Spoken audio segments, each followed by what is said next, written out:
Was magst du hier im Kaffee? Ich habe hier ein Treffen, aber meine Freundin kommt nicht. Dann trinken wir etwas, vielleicht kommt sie bald. Gut, was nimmst du? Ich nehme einen Orangensaft. Ich mag nicht.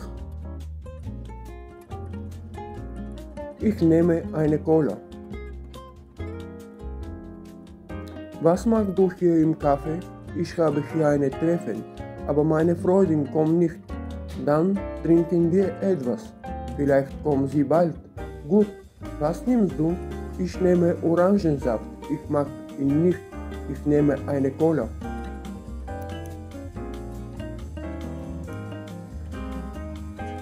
Какво правиш тук в кафенето? Аз имам среща тук, но моята приятелка не идва. Тогава да пием нещо. Може би тя ще дойде скоро. Добре, какво ще вземеш? Ще взема портокалов сок. Аз не го обичам. Аз ще взема кола. Както казахме в предишния урок, в немски език можем да използваме едни и същи форми от сегашно време за изразяване на действия от настоящето и бъдещето. Ich nehme eine Cola, ich nehme Orangensaft.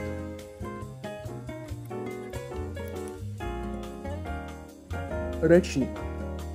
Das Treffen, среща. Die Freundin, приятелка. Etwas, нещо. Kommen, идвам. Der Orangensaft, портокалов сок. Das кафе, кафене, мьоген, харесвам, обичам. Спряжение на глагола machen в сегашно време и минало време. Ich mache, du machst, er macht, wir machen, ihr macht, sie machen. Ich habe gemacht, du hast gemacht, er hat gemacht, wir haben gemacht, ihr habt gemacht, sie haben gemacht. Спряжение на глагола mögen в сегашно и минало време. Ich mag, du magst, er mag, wir mögen, ihr mögt, sie mögen. Ich habe gemocht, du hast gemocht, er hat gemocht, wir haben gemocht, ihr habt gemocht, sie haben gemocht.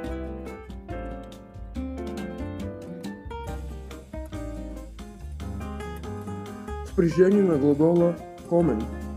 Ich komme, du kommst, er kommt, wir kommen, ihr kommt, sie kommen. Ich bin gekommen, du bist gekommen, er ist gekommen, wir sind gekommen, ihr seid gekommen, sie sind gekommen. Глаголът sein се използва с глаголи, които придават някакъв вид движение. Например, gehen, laufen, kommen, fliegen и други.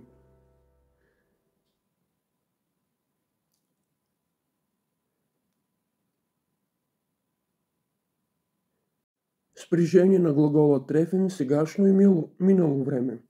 Ich treffe, du triffst, er, sie, es trifft, wir treffen, ihr trefft, sie treffen.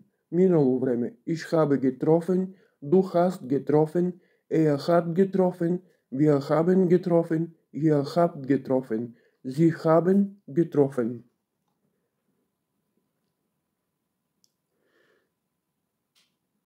Една част от немските глаголи променят основата си в някои свои форми. Това са така, например, силни или неправилните глаголи. В сегашно време от тази промяна са засегнати формите във второ и трето лице, единствено число. Примери. Er trifft seine Freude jede Woche. Du triffst zu viel Leute. Es ist eine gute Erfahrung. Приятно учене и успех. Viel Spaß beim